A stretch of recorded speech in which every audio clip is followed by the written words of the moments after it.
ఆ ఊర్లో రాత్రి ఎవ్వరూ అద్దంలో చూడరు.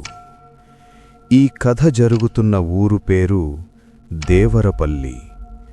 పగలు దేవరపల్లి చాలా ప్రశాంతంగా ఉంటుంది. గుడి గంటలు, పొలాల్లో పనిచేసే రైతులు, పిల్లల నవ్వులు. కాని రాత్రి అయిందంటే ఆ ఊరు ప్రజలంతా ఒకే ఒక్క నియమంతో జీవిస్తారు. ఆ నియమం ఏమిటంటే సూర్యుడు అస్తమించిన తరువాత ఎవ్వరూ అద్దంలో చూడకూడదు. ఆ నియమం ఎలా వచ్చింది? 25 సంవత్సరాల క్రితం ఆ ఊర్లో సీతమ్మ అనే ఒక మహిళ ఉండేది. ఆమె ఒంటరిగా ఊరి చివర ఉన్న మట్టి ఇంట్లో ఉండేది. ప్రతి రాత్రి ఆమె ఇంట్లోంచి ఒకటే శబ్దం, అద్దం పగిలిన శబ్దం. ఒకరోజు ఉదయం సీతమ్మ బయటకు రాకుండా ఉండడం గమనించి ఏమైందో అని ఊరివాళ్లు ఆమె ఇంటికి వెళ్ళి చూస్తే సీతమ్మ చనిపోయి ఉంది. కళ్ళు తెరిచే ఉన్నాయి. ముఖం మీద భయం. ఆ గది మొత్తం రక్తంతో ఉంది. ఆ ఇంట్లో ఒక్క అద్దం కూడా మిగలలేదు. ఇప్పుడు సూర్య అనే ఒక యువకుడు నగరం నుంచి దేవరపల్లికి వచ్చాడు. తన తాతయ్య చనిపోయాక ఆ పాత ఇంటిని అమ్మడానికి. ఊరిలో అడుగు పెట్టగానే ఒక విచిత్రమైన నిశ్శబ్దం.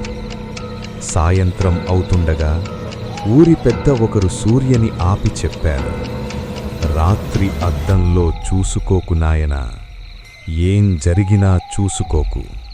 ఒకవేళ నువ్వు మాటలు లెక్క చెయ్యకుండా అద్దంలో చూసుకుంటే దానికి ఫలితం అనుభవిస్తావు. జాగ్రత్త. సూర్య నవ్వాడు.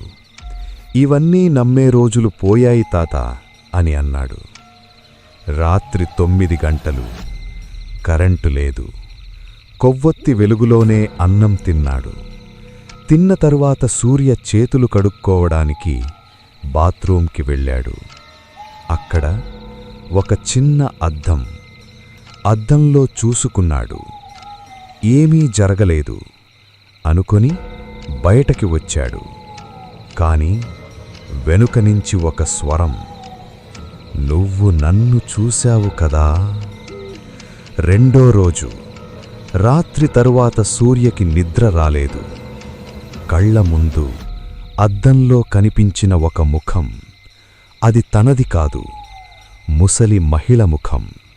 కళ్ళు లేని ముఖం. పగలు ఊర్లో అడిగితే ఎవ్వరూ మాట్లాడలేదు. ఒక చిన్న పిల్లాడు మాత్రం చెప్పాడు, రాత్రి అద్దం చూస్తే ఆమె మన వెనుక నిలబడుతుంది. మూడో రాత్రి. ఈసారి సూర్య సిద్ధంగా ఉన్నాడు. అద్దం ముందు నిలబడ్డాడు. అద్దంలో తన వెనుక సీతమ్మ నిలబడి ఉంది. ఆమె మెల్లగా అద్దం లోపలి నుంచే బయటకి వచ్చింది. నన్ను చంపింది అద్దమే కాదు, నిజాన్ని దాచిన ఈ ఊరు అని చెప్పి సూర్య నుదుటిపై చేతి పెట్టింది. నిజం బయటపడింది. సీతమ్మ ఊరి పెద్దల తప్పులు చూసింది. అందుకే ఆమెని పిచ్చిదానిలా చూపించి అద్దాల ముందు నిలబెట్టి భయపెట్టారు. చివరికి ఆమె ఆత్మనే అద్దంలో బంధించారు. మర్నాడు ఉదయం ఊరివాళ్లు సూర్య ఇంటికి వచ్చారు.